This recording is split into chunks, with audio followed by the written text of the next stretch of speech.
Bonsoir à tous, bienvenue sur le plateau Equinoxois. Je suis Serge Alain Autour pour le décryptage quotidien de l'actualité. C'est finalement à la surprise générale que les bureaux permanents des deux chambres du Parlement camerounais n'ont pas changé de titulaire. Marcel Niane Difendi et Kavaye Yege Djibril ont rempilé. Marcel Niane Difendi, 84 ans, unique candidat au perchoir du Sénat, était réélu pour la 6e fois consécutive depuis la création du Sénat.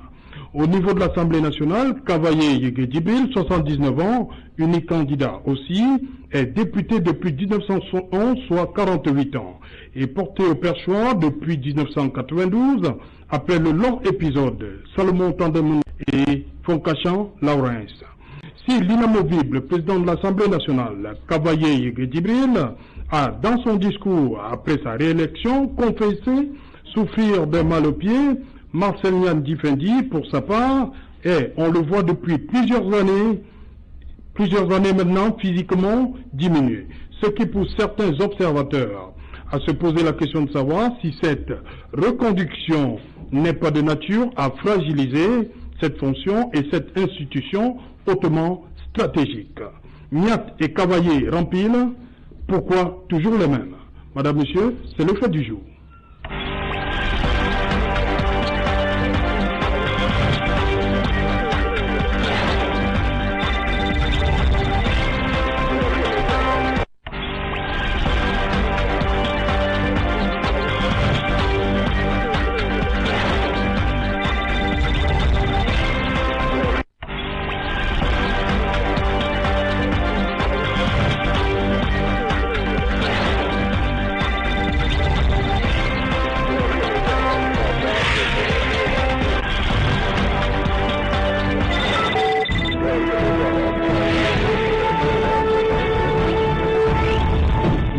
Et Kavaye rempile, pourquoi toujours les mêmes? Pour en parler, je suis en plateau ce soir avec une qui vient pour la première fois, et bonsoir, Jodel Caillou, bonsoir. Bonsoir, c'est Jean Lautou, bonsoir Guy Hervé que je connais bien et Jonathan Batenguine. Ok, Jonathan Batenguine.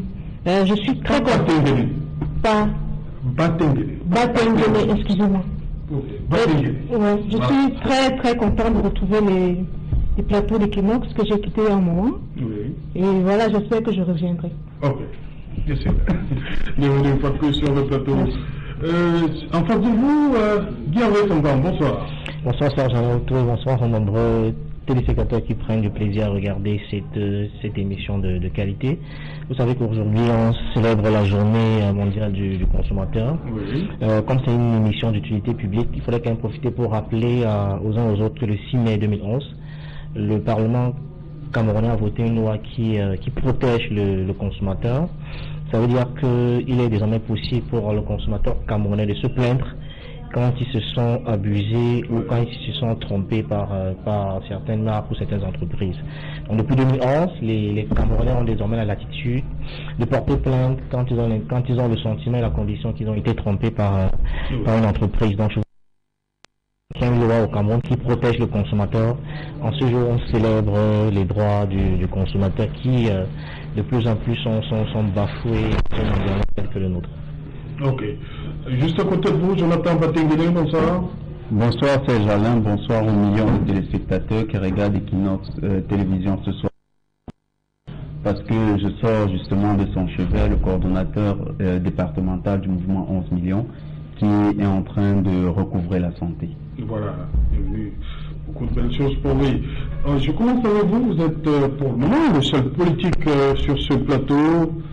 Kavaye Yege Djibril, 79 ans, il faut le dire.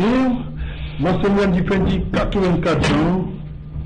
Travaillé, il est député depuis 1911, soit 48 ans, et dans l'Assemblée depuis 1992. Marcel Niane, depuis la création, il est là. Pourquoi? La question, j'ai envie de vous la poser. Pourquoi toujours les mêmes? Pourquoi toujours les mêmes? Parce que la configuration des rapports de pouvoir au sein du RDPC, le parti au pouvoir, parti dominant actuellement, c'est effectivement la même depuis aussi un certain nombre d'années. Ils ont cette même réconfiguration géostratégique, géoethnique surtout, du pouvoir, on donne le pouvoir à telle ethnie à tel niveau, à telle ethnie dans tel niveau. Ça participe de leur héritage politique et qui reste à décrier parce qu'aujourd'hui ça se convertit en un pouvoir gérontocrate. Si on regarde, c'est rien que des personnes d'un certain âge, surtout du 3e âge, qui se retrouvent à la tête des institutions. Marcel Dufresne, on peut encore dire, c'est le Sénat, mais le reste, c'est vraiment, on ne sent pas que les institutions s'arriment avec effectivement la configuration même sociologique du pouvoir au Cameroun. Nous avons une population en majorité jeune. On aurait dû voir au moins dans la Chambre des députés un jeune, même s'il est du parti au pouvoir, à la tête du Parlement, et ça aurait au moins sonné comme une ouverture en faveur de la nouvelle élite montante. Ça fait sourire Guy Hervé Fonga lorsque vous parlez des jeunes à la tête de l'Assemblée nationale. Pourquoi Guy Hervé? Non, ça me fait sourire parce que j'ai cru l'entendre dire qu'il devrait même avoir un jeune député et il me semble pas que les députés sont nommés, donc ils sont pour la plupart élus. Donc si un jeune aspire à l'Assemblée, libre à lui d'aller se faire investir par un parti politique et briguer un mandat. Bon. Maintenant, avec tout ce qui s'est passé dans la récente élection présidentielle, il y a une sorte d'émulation qui s'opère au sein de la jeunesse. Il y a un regain, une sorte d'enthousiasme qui est revenu, donc il n'est pas exclu que dans quelques mois, on sera appelé à aller aux urnes, qu'on ait des gens de plus en plus jeunes au Parlement et dans le milieu. On aura d'ailleurs, j'en connais quelques-uns autour de moi qui se préparent très très sérieusement pour les législatives municipales qui sont même beaucoup plus jeunes que moi et qui y croient et qui ont l'espoir que c'est. Dans le montant, les effets non, aujourd'hui vous avez pour les législatives. Non, c'est pas un problème. Non, c'est pas un souci. Soit on dit aux gens, vous avez une activité économique au Cameroun qui est à 90% dans le secteur informel et des jeunes au Cameroun, hommes comme femmes, savent se débrouiller de manière avec beaucoup d'élégance et de succès. Et donc, c'est pas la caution qui fera reculer pour la plupart. Aujourd'hui, ils ont les moyens de leurs ambitions et je suis certain qu'aujourd'hui, ils sont plus que jamais déterminés à briguer ces mandats-là. Mais maintenant, pourquoi le même? Peut-être qu'il a raison en ceci que on a quand même 60% de la population qui a moins de 25 ans et c'est surprenant que dans les différents appareils qui dirigent le pays, on a pour la plupart des gens du 3e âge, ce qui laisse quand même à croire qu'on reprend la même et on recommence à chaque fois. Parce que si vous prenez depuis que Biya est arrivé au pouvoir en 82, la plupart du temps c'est les mêmes qui changent de ministère et qui reviennent à chaque fois. Alors si on répète de manière régulière que la jeunesse est le fer de lance de la nation et que le Cameroun se fera avec ces jeunes-là et qu'on n'est pas capable d'avoir au sein des postes stratégiques des jeunes qui, je le réitère, représentent 60% de la population. Ça veut dire qu'il y a soit on dit les choses sans les penser, soit c'est les écrans de fumée et on prend l'essentiel des 25 millions de Camerounais pour les idiots. Parce qu'on ne peut pas aspirer à l'émergence en 2035 et aller avec des gens qui ont 70 ans. Ça me semble comme assez surréaliste parce que la plupart, c'est vrai que vous me direz qu'il n'y a pas d'âge pour mourir, mais la probabilité pour qu'un jeune de 70 ans quitte ce monde et un jeune de 25 ans, je pense que celui de 70 ans, par rapport aux contraintes naturelles de la vie, la probabilité pour que ceux-là quittent ce monde, puisque celui-là qui demande avant est beaucoup plus élevé. Donc, aspirer à l'émergence en 2035 et avoir au pouvoir des dirigeants qui ont pour la plupart au moins 70 ans, ça veut dire qu'on ne croit même pas à ce qu'on fait et il y a une absence réelle de vision et de stratégie dans la mise en place du programme de gouvernance du Cameroun. Ok, Joseph Kayo, les deux hier après leur réélection ont dit le premier mot c'était à l'endroit de la gratitude à l'endroit de Paul Biya. Pourquoi Paul Biya a choisi de reconduire Marcel Niat, son âge? Restons sur l'âge d'abord. Oui, bon, et comment il est député? Pourquoi il a choisi de les reconduire? Il n'a pas choisi de les reconduire. Il a fait quoi? Il y a eu vote. Il a eu vote. Vous rappelez que Niat était le seul candidat. Il était le seul candidat. Bon, il faut toujours, même si... Mais il y a eu Adama Moudi, mais on a on a toujours voté, mais il faut savoir que ce qu'on nous présente aux yeux du monde ressemble à une sorte de démocratie. Oui. Il y a eu élection, il a eu 92 voix, je crois. Oui. Et Cavaille a eu 130, etc. Oui. Mais c'est une logique cohérente, moi je vais le dire ainsi. Si on a un Sénat qui a à 90% presque les membres du RDPC et l'Assemblée nationale qui a 148 députés, laissez-moi vous dire que c'est le contraire qui nous aurait surpris. En termes de jeunesse ou de jeunisme, comme vous voulez tout le temps le faire savoir, ce ne sont pas les jeunes de la rue qui ont voté hier, jeudi. C'est les membres du RDPC, avec des consignes directes, avec une discipline, avec un mot d'ordre. Voilà pourquoi je dis que c'est qu'on n'a pas choisi. Ça veut dire... Je ne faisais que respecter la consigne. Bien sûr. Mais c'est un parti qui est discipliné, je ne défends pas le RDPC. Mais vous l'avez déjà dit. C'est discipliné. C'est un parti qui est discipliné où quand un mot d'ordre est lancé, les autres suivent. Oui. Donc ce n'est pas, pour moi, ce n'est pas surprenant. C'est une logique. Donc maintenant, en ce qui concerne l'âge, etc., j'espère que nous acheminons vers des échéances électorales, que les jeunes qui sont là profitent pour s'inscrire, pour être dans les listes, etc. Parce que ceux qui sont là... C'est là le problème. Non, est-ce qu'ils Ils peuvent entrer à l'Assemblée et ils vont toujours croiser Marcel Difendi au Sénat, ils vont croiser à l'Assemblée. Quand on est membre du RDPC, on sait comment ça fonctionne. Vous n'allez pas venir à 32 ans venir manquer du respect à ceux qui sont là depuis longtemps. Il y a des jeunes députés RDPC actuellement. Est-ce qu'il ne peut pas être le président de l'Assemblée? Non, mais le président Biya ne pense pas qu'il peut confier le perçoit de l'Assemblée à un jeune. Un jeune du RDPC. Là, c'est un autre débat. Pourquoi? C'est un autre débat. Est-ce qu'un jeune a posé sa candidature? Il n'a pas été élu. Non. Vous croyez que on pose des candidatures un peu depuis Adama Moudi? Vous rappelez l'épisode d'Adama Moudi? Non, mais posez donc, c'est pour dire que le tout, ce n'est pas de dire au RDPC qu'on est candidat. Il y a des préambules, il y a des prérequis, il y a même des... Vous savez même, pour les investitures, il faut un CV. Il y a les états d'âme du parti. C'est pas tout le monde qui se lève pour dire qu'il veut être président, qu'il veut être... Même au niveau de liste, vous avez les municipaux qui arrivent. Il y a ceux qui faut être investi. C'est un parti qui a ses canons, comme tout autre parti. Ok. Jonathan, vous voulez dire que le président ne pourrait pas choisir parmi les jeunes du RDPC. C'est ça le problème, hein? Les jeunes du RDPC pour le perçoit à l'Assemblée nationale. Madame Kaiwa elle-même répondu à la question. Elle dit qu'il y a une discipline de parti, mais quelle discipline de parti? Le président national, le président national, qui est le président de la République du Cameroun, a fait un discours le 11 où il a invité les jeunes.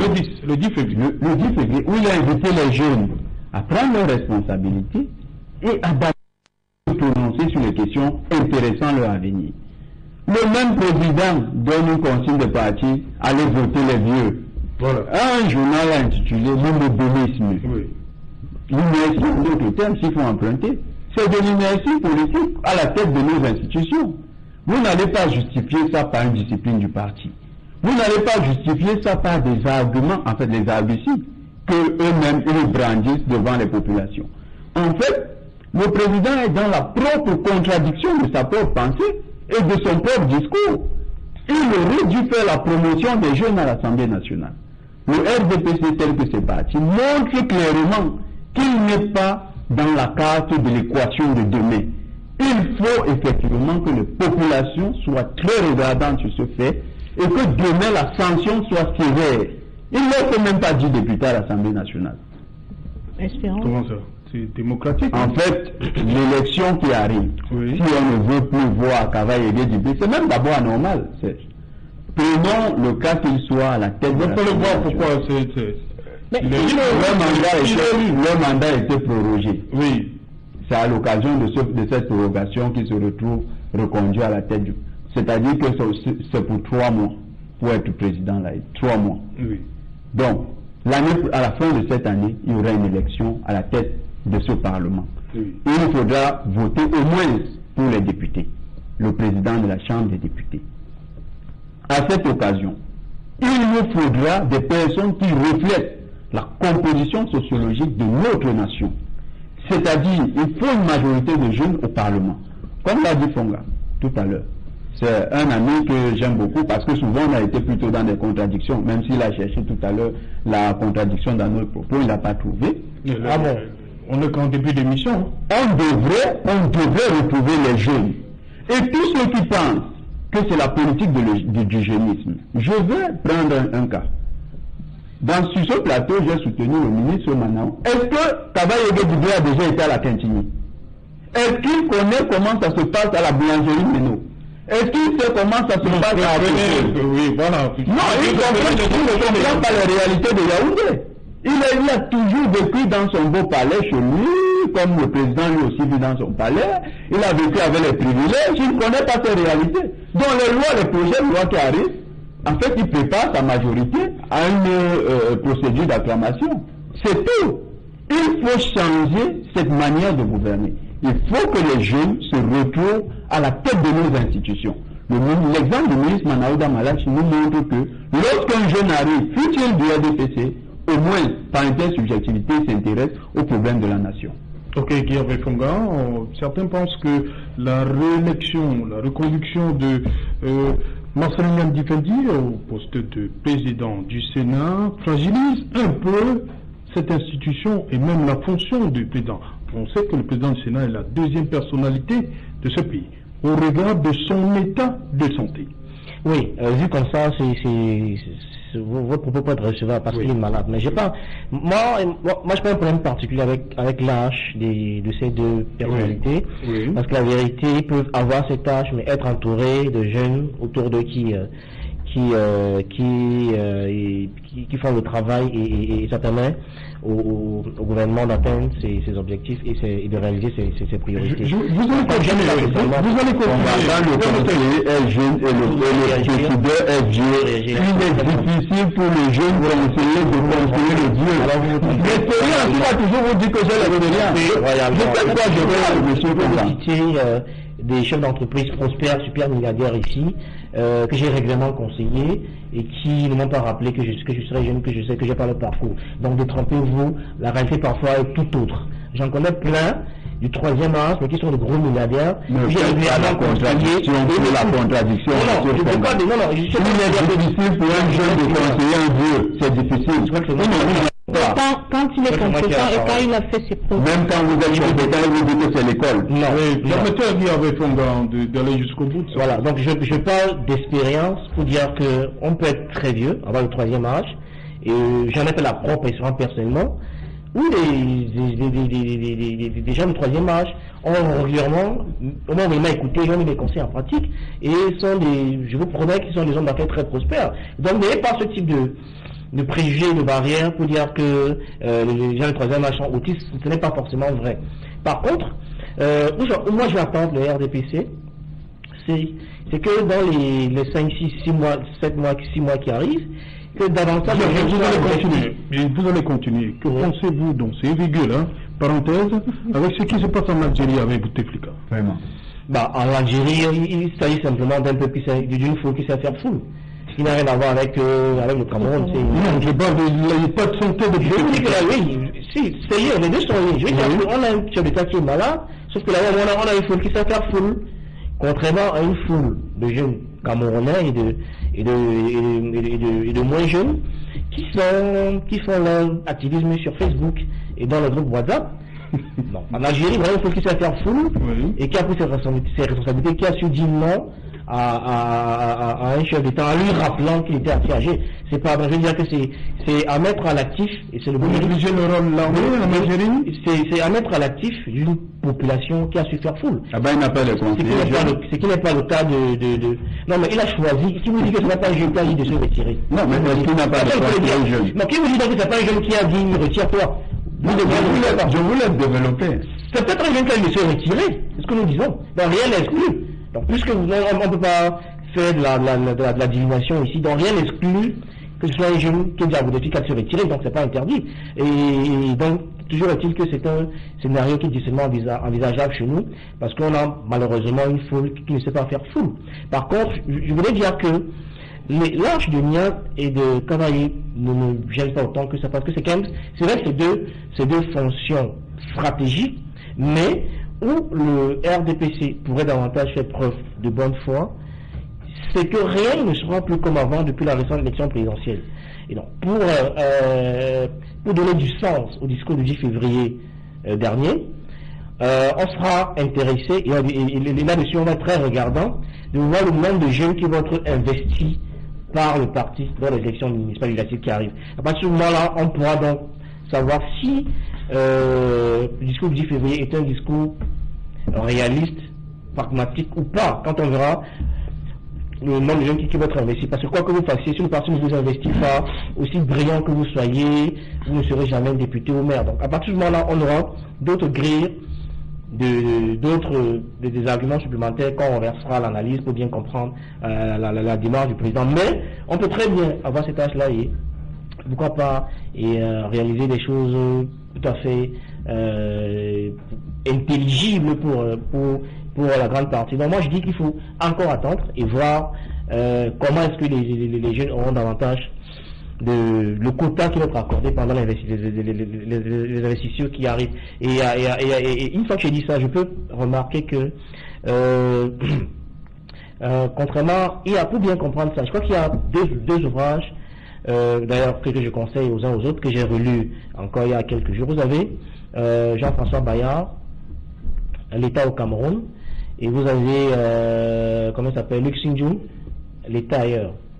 C'est-à-dire que pour moi, c'est deux ouvrages clés qui vous permettent un peu de comprendre les logiques et les dynamiques qui travaillent le président Paul Biya dans ses prises de position depuis plusieurs décennies qu'il est au pouvoir.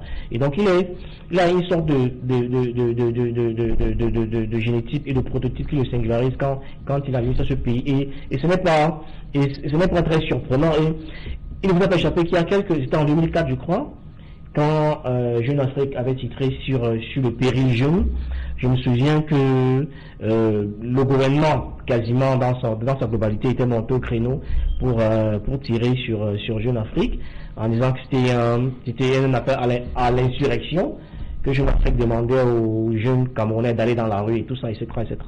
Mais c'était un tableau réel et correct du Cameroun qui était peint par Jeune Afrique à cette époque-là, qui nous rappelait sur ce que nous on dit depuis toujours d'ailleurs, qu'il n'y a pas assez de jeunes, il n'y a pas assez de place qu'on accorde aux jeunes dans les sphères de décision au Cameroun, et c'est regrettable, mais je suis de ceux qui pensent que le régime ne lâche que ce que le peuple lui arrache, et donc il est peut-être plus qu'urgent aujourd'hui de nous autres jeunes, que chacun prenne ses responsabilités, qu'on aille, pourquoi pas à la front, et que on arrache de manière saine, pas de manière saine, ce qui est censé nous revenir, et que on se décide à être une foule qui sait faire foule, comme dans les pays un peu plus sérieux que les nôtres. Ok. Oui, Jonathan, permettez que je vous lise cet article, l'article 6 de la loi fondamentale du Cameroun, dans son alinéa 4. Il dit exactement ceci: en cas de vacances de la présidence de la République pour cause de décès, de démission ou d'empêchement définitif constaté par le Conseil constitutionnel, l'intérim du président de la République est exercé de plein droit jusqu'à l'élection du nouveau président de la République par le président du Sénat. Vous avez vu le président du Sénat le 7 octobre, lorsqu'il allait accomplir son devoir. Vous avez vu le président du Sénat à la présentation des vœux au chef de l'État. Est-ce que le président Marcelin Yabdi peut encore donner le meilleur de lui-même aujourd'hui? On dirait que, excusez pour le rapprochement, le président du Sénat est presque dans une posture de Bouteflika. Le président Bouteflika en Algérie, il est malade, c'est constaté. Non, Bouteflika, lui, il est sur fauteuil roulant quand même. Non, mais le président du Sénat est malade. Il est dans une situation gravissime. Maintenant, on le garde dans une position très stratégique. C'est-à-dire que si le président, on ne le souhaite pas, mais que dans la nuit, il lui arrive un malaise et que demain, il est incapable de gouverner, 40 jours après, la vacance est constatée. Yabdi pourra-t-il gérer, entre guillemets, certainement avec les conseillers jeunes, hein, si j'écoute M. Fonga, il faut les conseillers jeunes. Ils vont lui dire comment gérer. Mais en dernier ressort, c'est lui le décideur. Tout dépend donc de la lucidité du décideur, parce que c'est sa signature qui donne de la validité à tous les actes qui seront pris. Donc, dans une telle perspective, le Cameroun est simplement sur un fil les petits fils avec lesquels on tressait les filles quand on était jeunes, ces petits fils-là, c'est comme ça que le Cameroun est suspendu. Alors, on ne peut pas continuer à faire dans ce type de pratique qui est toujours dans ce qu'on appelle le provisoire. Chez vous, on a construit, le président s'est vraiment décidé à faire quelque chose pour la CAN, il a construit des stades. Mais il devrait se faire pareil pour nos institutions. Leur doter de véritables hommes qui ont de l'énergie, la capacité de produire, d'apporter. Le Sénat a un rôle dans l'adoption des lois. Le Sénat réunit les lois. Comment un président du Sénat, qui est dans la situation de notre président du Sénat, va participer pleinement à l'activité sénatoriale? Il est clair qu'il sera au rabais dans ses contributions. Et donc, l'institution, de manière même indirecte, sera affectée par ce fonctionnement. Il y a des moments où il sera indisponible, il ne pourra pas signer des actes. Et là, il faudra s'en remettre encore à une magnanimité du chef de l'État. Donc, ils ont tous dit merci au chef de l'État. Il est clair que ces derniers, c'était une élection, comme Madame Kayo a expliqué. C'était une élection. Vous avez dit, j'ai aimé l'expression, on veut montrer au monde qu'on a procédé à une élection démocratique. Oui. Mais quand les élus vont remercier le chef de l'État de leur élection, vous comprenez le problème? Qu'au fond, il y a un nommé. Ils travaillent comme les ministres. Après leur élection, ils vont remercier le grand électeur. C'est comme ça que vous voyez la chose aussi, Jodel? J'ai dit tout à l'heure qu'il y a un nommé. Oui. Donc c'est normal, il ne peut que remercier le président de la République qu'il a mis là. Vous savez que le président du Sénat est là peut-être pour des faits d'armes. Donc il n'est pas dans la même posture que Cavaille qui bat campagne, qui d'une manière ou d'une autre est plébiscité ou pas avec 100%, 90% tel qu'on les connaît. Donc vous n'allez pas mettre les deux sur le même registre. Moi je peux encore légitimer le remerciement du président du Sénat qui peut-être doit quelque chose au président de la République parce qu'il est là grâce à lui. Maintenant, Cavaille, dans son discours, a remercié ses camarades, ses collègues. Et d'habitude, dans les discours, que ce soit les politiques, que ce soit des personnes ou des hauts fonctionnaires, c'est comme un pacte, je ne sais pas trop quoi. Il faut toujours remercier. Le deuxième homme, tu peux le protocole. Moi, je ne suis pas. Les deux remerciements sont légitimes. Mais je suis dans. Je veux dire, c'est normal vos postures. Non, excusez-moi. Je suis en train de développer. Je ne suis pas dans l'émotion. Il faut une lecture froide parfois. Tout simplement. Il faut être froid. Ce qui est arrivé jeudi, c'est une continuité. Il est très difficile de rompre avec cela maintenant. Les échéances électorales qui arrivent permettront de rompre véritablement. Okay. Et le RDPC est en train de préparer sa machine, comme elle a l'habitude de faire, avec les mêmes cartes qui gagnent, entre guillemets. Là, je me soutiens pour le RDPC. Il faut parfois qu'on dise aux gens qui arrivent en politique que voilà, il faut rester lucide.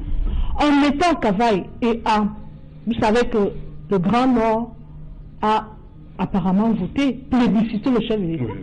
Il va continuer le travail au Grand Nord. Vous pensez que pour cela, il ne serait pas récompensé?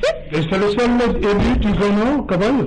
Non, mais l'UNDP a voté pour Cavaille. Non, j'ai dit c'est le seul élu de la DPC dans la zone. Ça revient à ce que j'ai dit précédemment, qu'il soit le seul ou pas, quand on veut être président de l'Assemblée nationale, avec les couleurs du RDPC, on ne se lève pas, on dit qu'on est président. Il y a des choses à faire avant. Il ne peut être très explicite. Il y a des choses à faire avant. Oui. Ce n'est pas un jeune RDPCiste lambda qui a 32 ans, qui est la star de son village, qui est people, qui fait le tour des plateaux, qui sera président. Non, qu'est-ce qu'il apporte? Qu'est-ce qu'il garantit? Quelle est sa lucidité? Il y a de l'expérience dans cela. Et vous savez que on parle d'expérience. On parle d'expérience. C'est pour ça que je réponds en vous disant que le président du Sénat, tel que vous brandissez son rôle, qui devrait être athlétique, courir les 200 mètres, faire la navette parlementaire, ça existe dans le travail sénatorial. S'il vous plaît. Les textes de loi, ils vont du Sénat. Les gens ont voté les textes de loi pendant 24 heures enfermés dans des salles avec de la tête. et les pieds assis sur une chaise. Il peut encore réfléchir et s'asseoir sur une chaise. Il ne s'agit pas de cela. Ne pensons pas que la vieillesse est de l'infinité. Non, pas du tout. C'est pour ça que je ne suis pas d'accord avec vous. Vous pouvez mettre votre grand-père à la tête de votre entreprise. Mais ce sont nos grands arrivés, et c'est là où je rejoins Guy Hervé dans la perspective. C'est de ça qu'il s'agit aujourd'hui. Vous voulez qu'on ait retiré Cavaille qui est élu, qui est là depuis des années. Est-ce que vous savez que madame, le président Cavaille, sous sa législature, il a demandé, il a censuré toute discussion concernant la crise anglophone.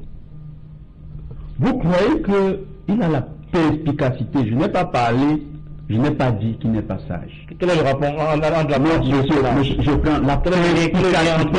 Est-ce que vous pensez qu'il a suffisamment encore de perspicacité pour juger la sensibilité de certaines situations et se mettre dans la hauteur nécessaire pour apprécier les situations? Quel critère jugez-vous sur les validités? Est-ce que vous avez son carnet médical? Le député est notamment en début de semaine.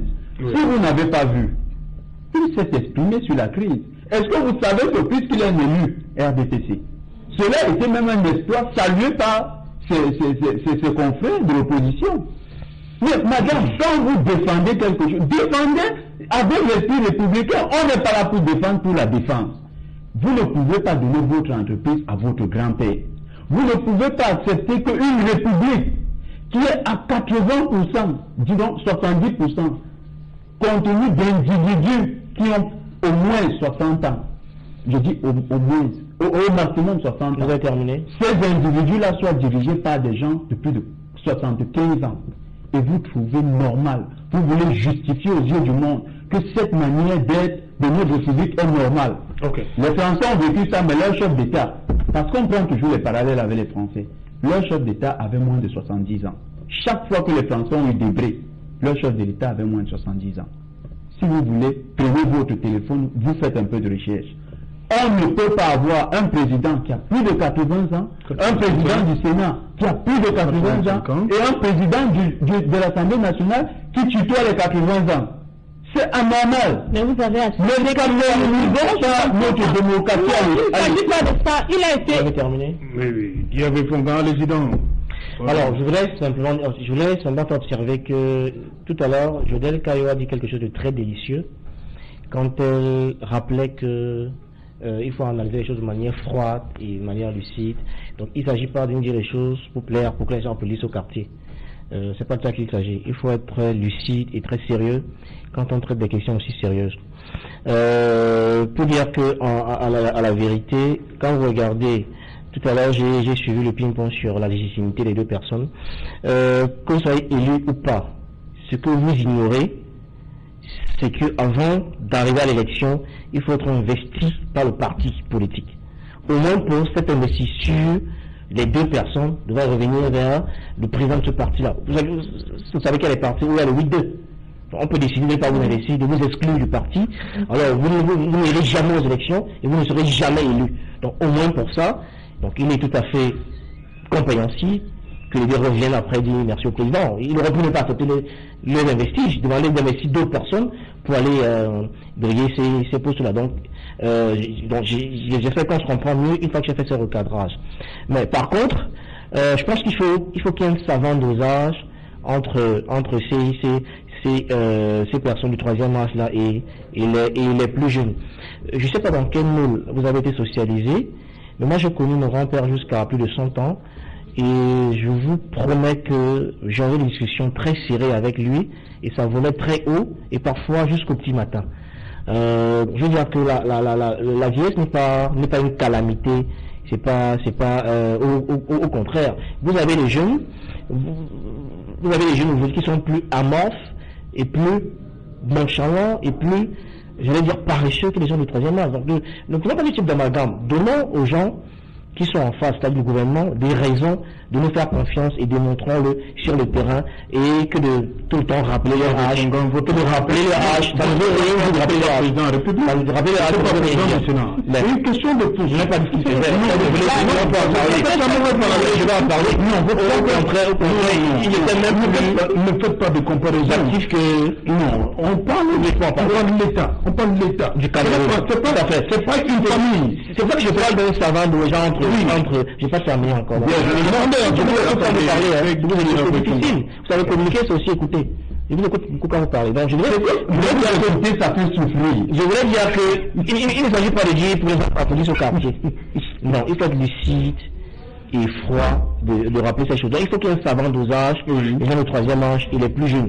Moi, j'apprécie aujourd'hui le tout jeune ministre Malachi. Moi, je vais vous couvrir dans les différents hôpitaux.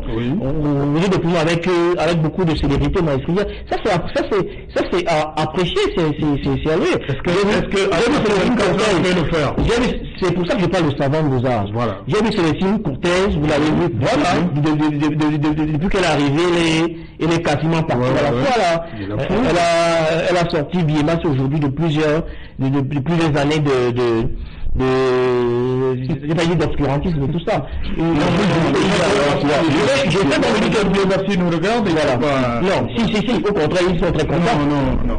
Obscurantisme, le terme est un peu fort. Bon, je veux dire qu'il vivait dans une promiscuité indestructible. Je veux dire qu'il pouvait manger n'importe quoi. On regarde ce qui se passait dans leur propre. Elle est venue mener une action, c'est les jeunes comme ça. Oui, je parle de savant d'usage. Vous avez bien vu que si on a comme ça une vingtaine de ministres dans ce gouvernement-là qui font, ou alors une dizaine, qui font ce type d'action au quotidien, au moins ça permettra qu'il y ait une sorte de... Parce que de quoi qu'on dise, il y a un volet expérience que moi je ne banalise pas. Quelle que soit la fonction qu'on occupe, il y a un vécu, il y a des faits d'armes qu'il est important d'associer pour pouvoir produire des résultats intéressants. À partir de là, je pense que le savant dosage nous permet d'obtenir des résultats intéressants. Mon seul regret, c'est qu'il n'y a pas davantage dans ce gouvernement de Célestine Cortez et de Malachi, qui depuis qu'ils sont là, on voit bien qu'il y a de la réplique et il y a un dynamisme appréciable et respectable dans le ministère. Donc, au moins, je veux dire que par rapport aux autres, ils sont relativement jeunes. On va avoir davantage de ministres comme ceux-là, qui, dans un savant dosage entre les gens qui ont vécu, qui ont un regard assez j'allais dire, pas éculé, mais qui ont un regard un peu différent, les plus jeunes peuvent apporter des recettes qui permettraient à ce qu'on ait une gestion qui soit plus j'allais dire plus prospère et plus productive pour le Cameroun. Dieu j'ai longtemps décrié le populisme tout à l'heure Guy a fait un conseil de lecture, l'État en Afrique et Jean-François Bayard, les politiques du ventre. C'est Jean-François Bayard. Et puis le professeur Luc Sindiou. Non, mais vous parlez aussi à quelqu'un qui s'intéresse à la connaissance. J'en suis fort. Maintenant, vous êtes en train de citer deux chercheurs, l'un africaniste et l'autre dans les théories néo-africanistes, beaucoup plus à cheval dans les théories du droit, le professeur Luc Sindiou, et vous essayez de nous montrer que en fait quelqu'un qui va lire ça va comprendre le professeur. Non, on va pas comprendre. Il y aura des clés. Il y aura des clés.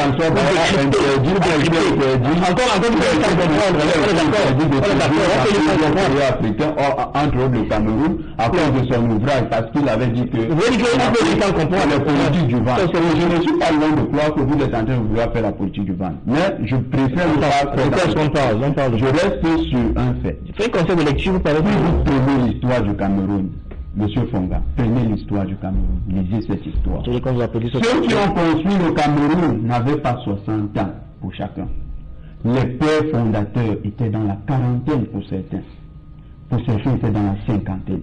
Non, je ne peux pas construire les portes ouvertes. Le Cameroun s'est construit dans sa première génération avec des gens qui étaient relativement jeunes.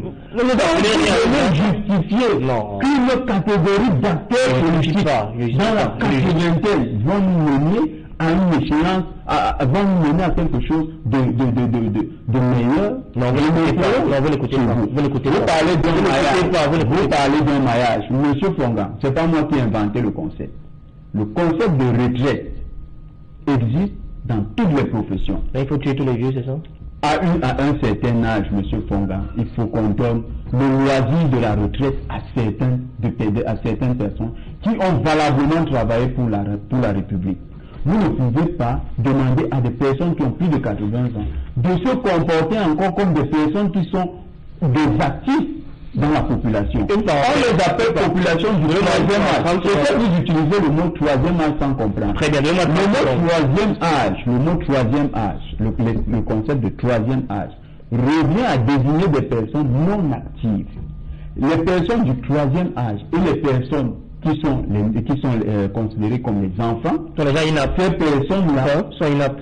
Ce n'est pas la population active quand on calcule, quand on fait le calcul, quand on fait la structure démographique d'une population, M. Guervé. Très bien. Ces personnes du troisième âge peuvent parfois bénéficier de leur reconversion professionnelle. 15 minutes que vous parlez, 15 minutes. Quand quelqu'un, c'est pas 15 minutes, quand quelqu'un a exercé pendant plusieurs années, comme M. Niati Sendi, qui est aujourd'hui le président du Sénat, on peut lui accorder dans sa reconversion de créer une entreprise. Il peut créer une entreprise qu'il la gère ou bien qu'il la confie à un de ses enfants. Il sort du monde. Mais d'aller le mettre. Il sort du monde. Dans une police, monsieur, j'ai l'impression que la République du Cameroun, c'est quelque chose. Vous de l'entreprise, vous ne savez pas, il vient d'entreprise.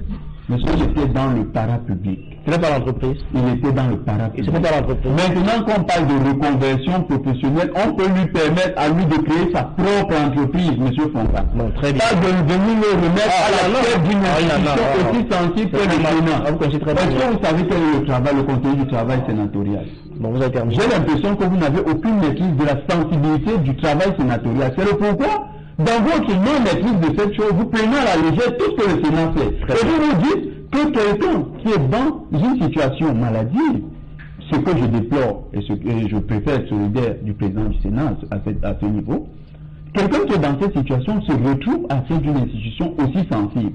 Pour vous, c'est comme un fait banal. Arrêtez-vous de temps en temps. Ok, nous ne pouvons pas nous permettre pour sortir de... Merci. On va continuer à parler. Et ce n'est pas ça. Bonsoir. Voilà, c'est vendredi et vous êtes là, Nadine Yambou, pour le 20h. Au menu ce soir, Nadine. Alors, c'est Chanel, que se passe-t-il dans les espaces marchands au Cameroun? C'est la grande question qu'il faudrait se poser. On signale en ce moment un nouvel incendie au marché Congo de Douala. Les flammes se sont déclarées il y a quelques minutes. Un incendie de plus, 3 semaines seulement après l'incendie qui a ravagé une centaine de boutiques dans la nuit du 24-23 ainsi qu'au 24 février 2019. Et bien sûr, la série noire se poursuit. Après Douala, Yaoundé, la ville de Fumban également, les flammes ont ravagé une bonne partie du marché B. Les pertes matérielles et financières sont également énormes. Le bilan à suivre au cœur du 20h. Nous reviendrons également sur l'ouverture des travaux ce vendredi de la session ordinaire du Conseil électoral. Les déclarations du président du dit Conseil n'ont pas laissé indifférents les participants. Eno Abrahams Ekbe affirme que de nombreux manquements ont été observés durant la sénatoriale présidentielle de 2018 au Cameroun. Donc il promet de rectifier le tir durant les prochaines séances au Cameroun. Nous parlerons également ces années autour du rapport 2018 du département d'État américain, la situation des droits de l'homme au Cameroun ainsi que la crise sécuritaire. Il accuse le gouvernement d'avoir recours à la force, la torture et même des traitements inhumains dans les régions en crise au Cameroun. Il faudrait également préciser que le rapport indexe aussi les séparatistes anglophones et même la secte islamiste Boko Haram. Voilà, Nadine Yambou va donc développer pour vous tous ces titres dans le 20h, comme elle le fait. Madame, monsieur, tous les vendredis, quant à moi, je vous retrouve après pour Equinox Soir, deuxième partie, le temps du débrief, toujours en compagnie de nos invités. Place tout de suite, madame, monsieur, à la pause, journal.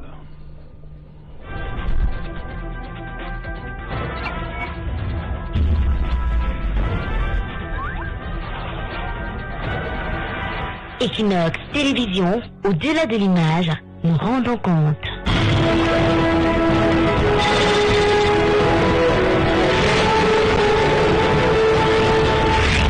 Retour sur le plateau.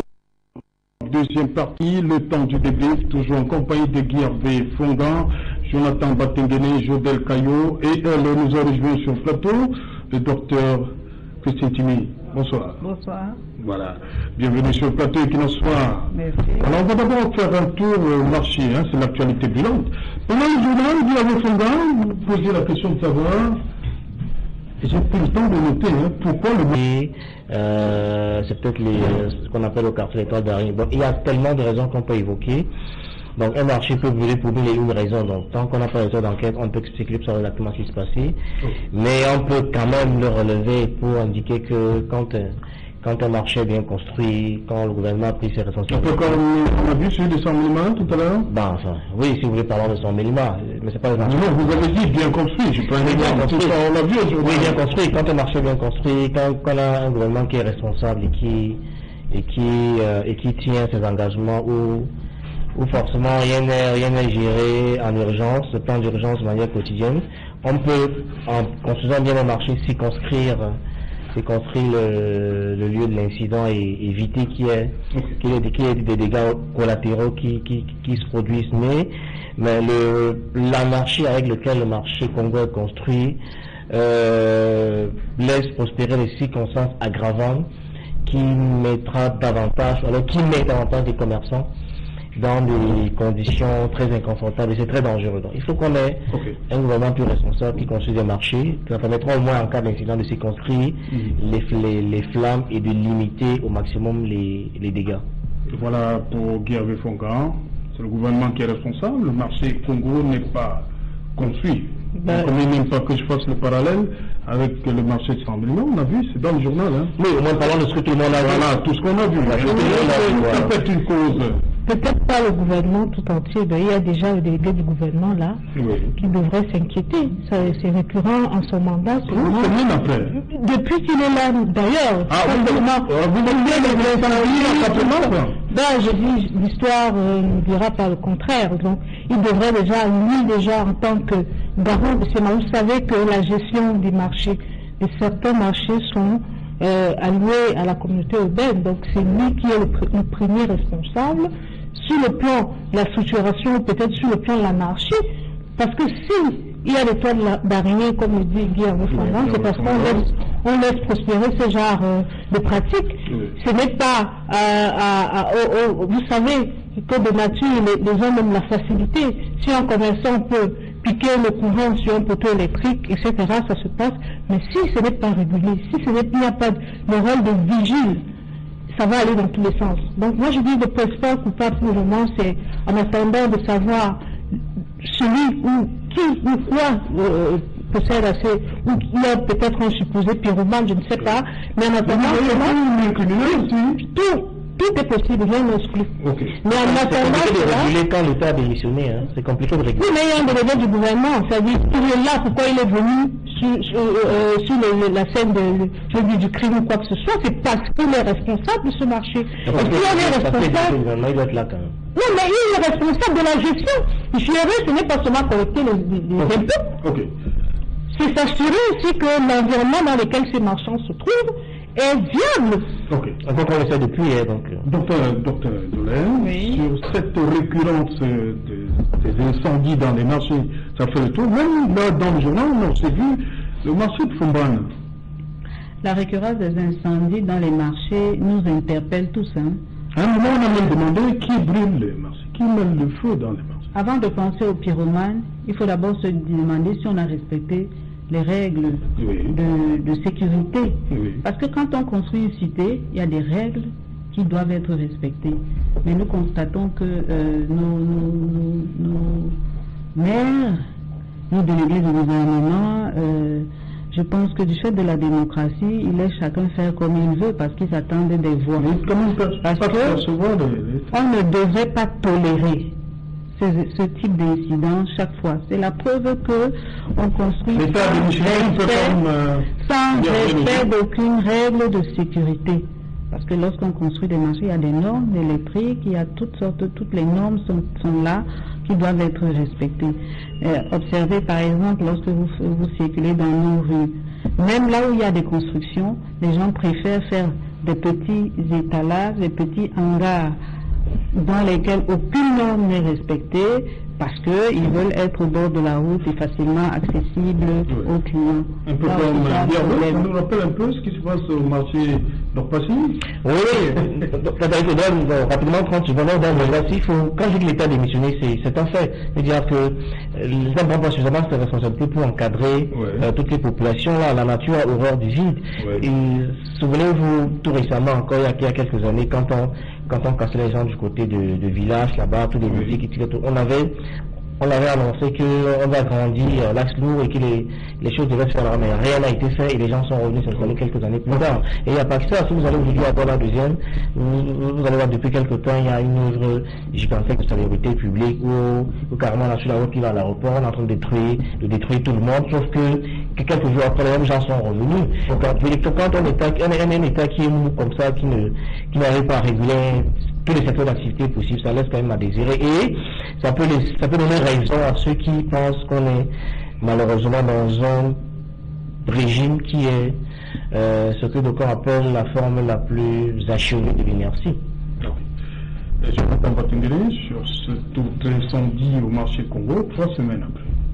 On n'a même pas encore les résultats de l'enquête sur le précédent, qu'on a déjà un nouvel incendie.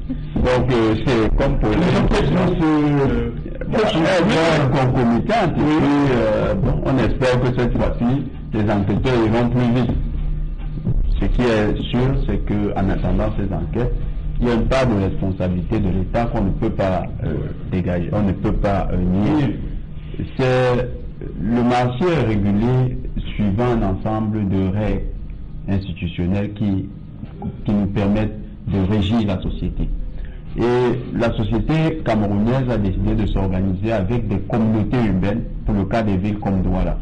Et la communauté urbaine est le premier responsable d'un certain type d'infrastructure, comme les marchés de la taille du marché Congo. Pas tous les marchés, mais certains marchés dépendent de la communauté urbaine. Il était donc de bon droit que la communauté urbaine participe d'abord du financement de la construction des marchés. Je me souviens qu'on a créé en 2017, début d'année 2018, une société qui s'appelle la SMID, la SMD, Société immobilière de Douala, qui devait avoir pour fonction de financer la construction d'un certain type d'infrastructures via le financement participatif, une levée de fonds qui était faite à l'endroit des habitants de la ville. Le délégué à la communauté urbaine nous avait vendu le projet dans les médias à grand renfort. Cependant, aujourd'hui, je me pose la question. Le marché de Mounam Sadi, pour lequel 10 milliards avaient été demandés, avaient été sollicités, qu'est-ce qu'il en est? On n'a toujours pas de réponse et on ne voit pas les infrastructures naître. Donc c'est un peu les effets d'annonce. Ok. Bon, on va donc passer on a vu dans le reportage de Nadine Yambou le problème de poivre blanc labellisé, docteur. Que se passe-t-il avec le poivre blanc? Labellisé. Puis oui, le poivre blanc qui est comme un flambeau, avec lequel notre pays peut se vanter, est aujourd'hui en train de souffrir gravement du fait de la fraude. Je ne vais pas dire la concurrence, mais du fait de la fraude du poivre qui vient d'origine, des origines que nous ignorons, qui vient inonder le marché camerounais. Et rien n'est fait pour bloquer ce poivre. Rien n'est fait pour que ce poivre puisse compétir même avec le poivre local. Et ça fait donc que les consommateurs déjà sont exposés à un poivre dont la qualité est quelconque, et de deux, les producteurs de poivre, de ce poivre labellisé qui fait la fierté du Cameroun partout dans le monde, se retrouvent aujourd'hui en train de souffrir gravement, alors que le chef de l'État demande à tous les jeunes d'aller dans l'agriculture, de se verser dans l'agriculture, mais il n'y a aucune protection d'un produit comme celui-là qui pourrait faire entrer beaucoup de devises au Cameroun, parce que le marché à l'extérieur est un marché très florissant. Alors, vraiment, je pense que les gouvernements doivent se pencher à ce problème, parce que si rien n'est fait, nous risquons même de perdre le label. Parce que ce que nous observons aujourd'hui, avec nos commerçants véreux qui veulent faire des bénéfices, ils achètent ce poivre-là, ou ils importent ce poivre-là, Oui, le mélange un peu. Chinois, malgache, Dubaï, malgache, chinois, ils importent. Et ce qu'ils font, ils le mélangent au poivre de Penja. Parce que le poivre de Penja, c'est l'un des meilleurs sur le plan gustatif, sur le plan de l'odeur, ainsi de suite. Ils le mélangent donc et ils essaient de le vendre à la population qui, elle, n'a aucune connaissance réelle de la qualité du poivre de Penja. Et comme on a suivi dans le reportage, Jonathan Batenguela, on est passé de 9 000 à 5 000. À 5 000. Connaissant les conditions, forcément, on va tomber, on va acheter 5 000. Je veux surtout demander juste un peu 2 minutes. En fait, il y a un ouvrage magnifique de Jean Ziegler, Betting on Hunger, qui sont en 2013, La destruction par la faim, qui est très intéressant pour les paysans africains, camerounais surtout. En fait, dans ce livre, Jean Ziegler montre qu'en fait, la pauvreté et la famine, par excellence, c'est le moyen par lequel les grandes multinationales existent et justifient leur existence. Il se trouve que quand je faisais les recherches sur le poivre de Penja, j'ai remarqué que la PHP prévoit de lancer à grande production la culture du poivre de Penja. Donc, à l'échelle industrielle, ils ont les moyens que vous n'avez pas, vous les petits producteurs. Il y a cet intérêt qu'ils ont déjà manifesté en 2015. Ils ont commandité une étude et en 2018, les résultats de l'étude sont déjà disponibles. Ils savent comment investir dans ce domaine. Excusez-moi, mais il ne faudrait pas qu'on mélange les choses. Non, il y a un véritable problème. Le poivre de Penja est planté par les planteurs camerounais. Aujourd'hui, il y a beaucoup de jeunes qui se sont lancés dans la culture du poivre. Il y a beaucoup de paysans dans la zone, dans le Muro, dans l'aire géographique entre Mbanga et Manjo, qui ont détruit les plantations de cacao, qui ont détruit les plantations de café, qui ont détruit les plantations de manioc pour se jeter dans le poivre. Les jeunes ont pris des crédits dans les banques. Et aujourd'hui, n'arrive plus à rembourser les crédits dans les banques du fait de cette fraude-là, cette importation massive et incontrôlée du poivre qui vient de je ne sais où. C'est là le problème. Laissez les multinationales de côté. C'est là le problème. C'est incompatible. Ne mélangeons pas les problèmes. Le problème du poivre de Penja, c'est l'absence de contrôle du Cameroun.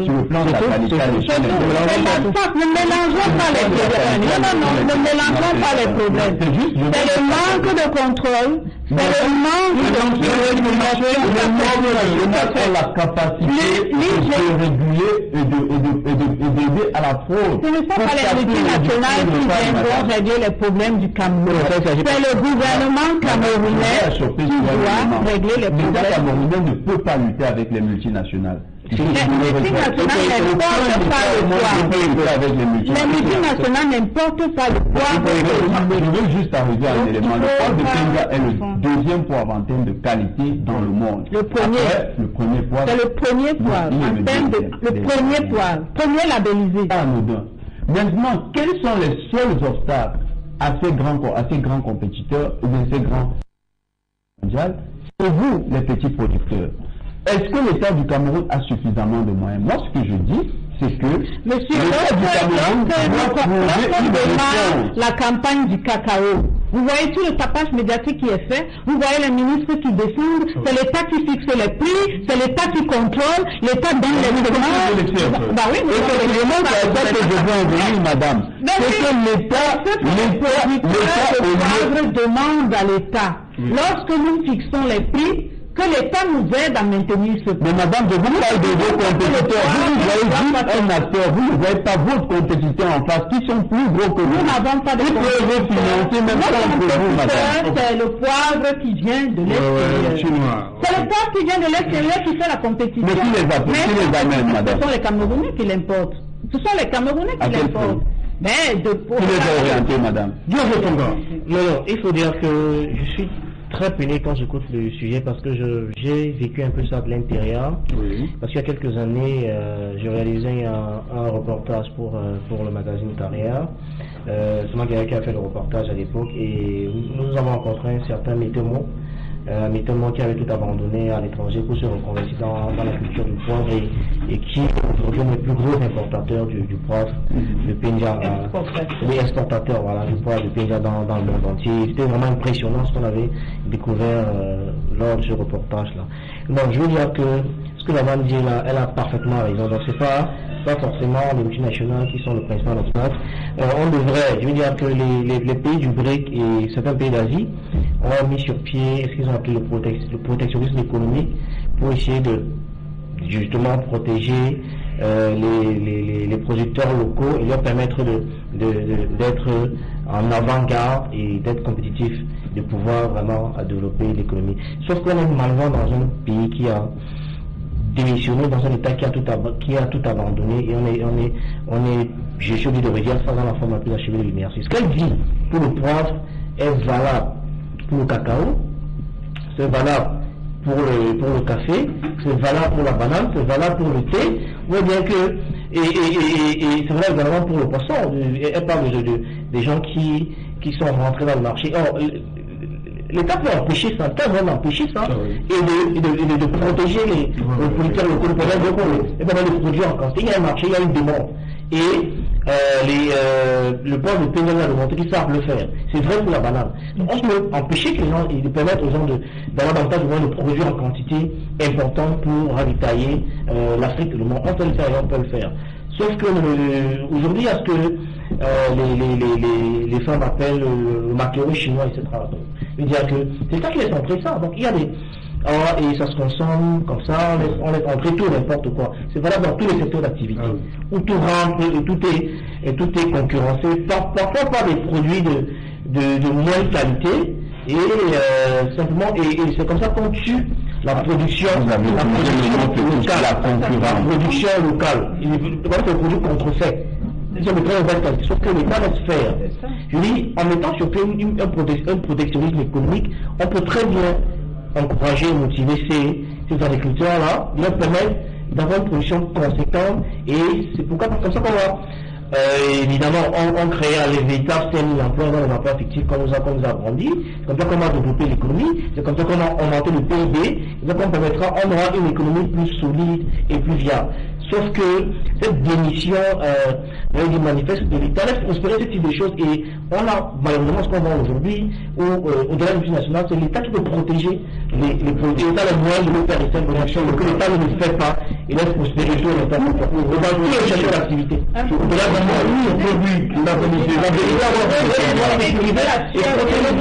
du partout dans le monde, quand vous on peut empêcher ça.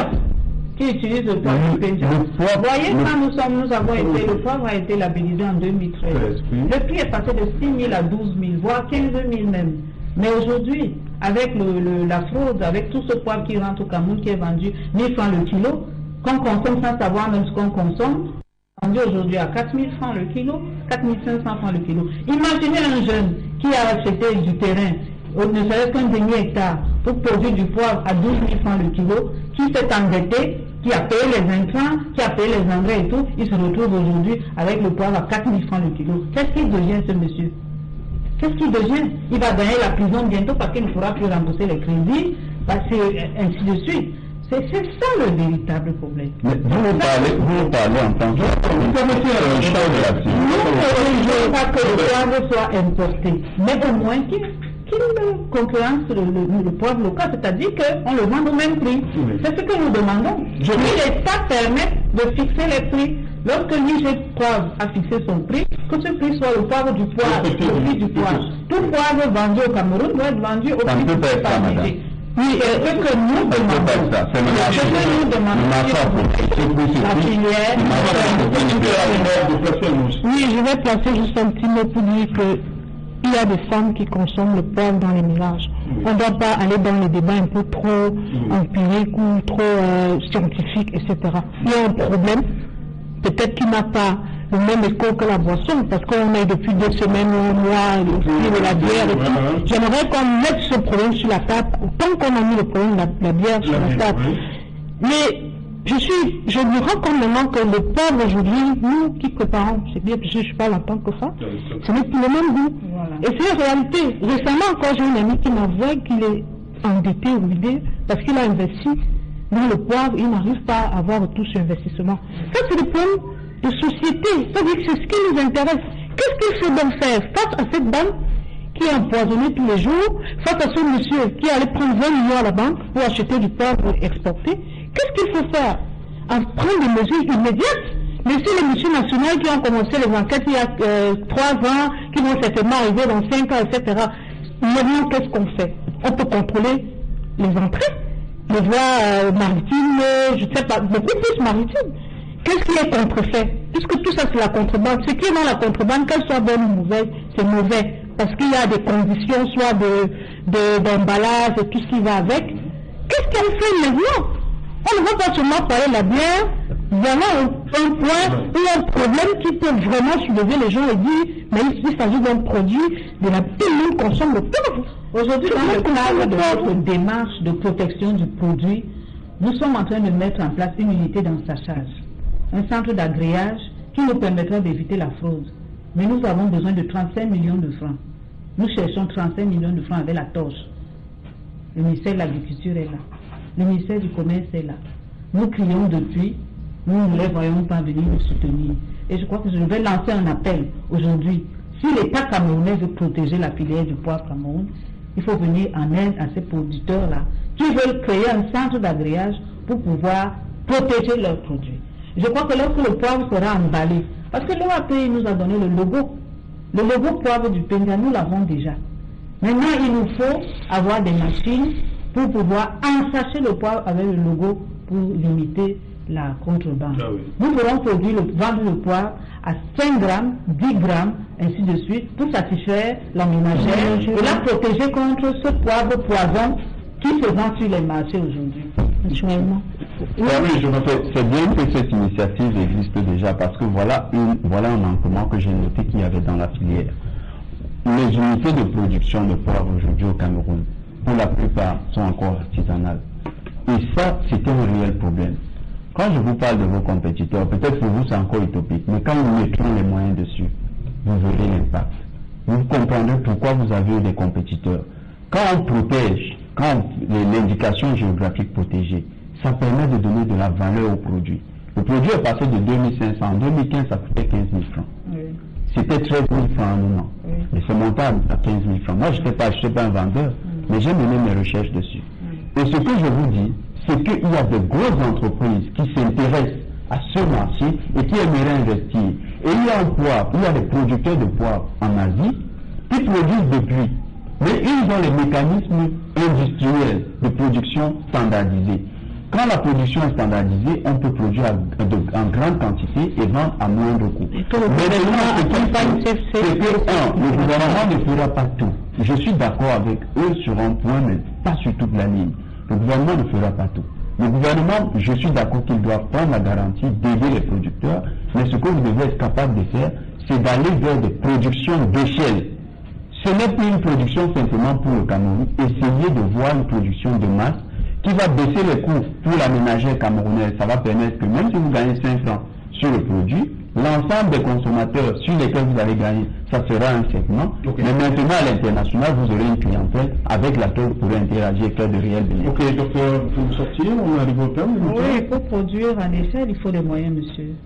Il faut des moyens. 1 hectare de poivre, pour le produit, il faut au moins 12 millions de francs. Ça veut dire qu'il faut aller emprunter de l'argent à la banque. Et après avoir emprunté de l'argent à la banque, il faut être sûr de vendre son produit. Alors, lorsqu'on est envahi par le poivre frauduleux, pensez-vous qu'on peut arriver à rembourser les crédits? Parce que c'est ça le véritable problème. Okay. Merci. Voilà, madame, monsieur, merci, hein, cher monsieur, mesdames, vous êtes venus. Voilà, nous sommes arrivés au terme de cette édition Equinox Soir, diffusion 23h GMT. Il sera bien évidemment mené à Péja. Merci, au revoir.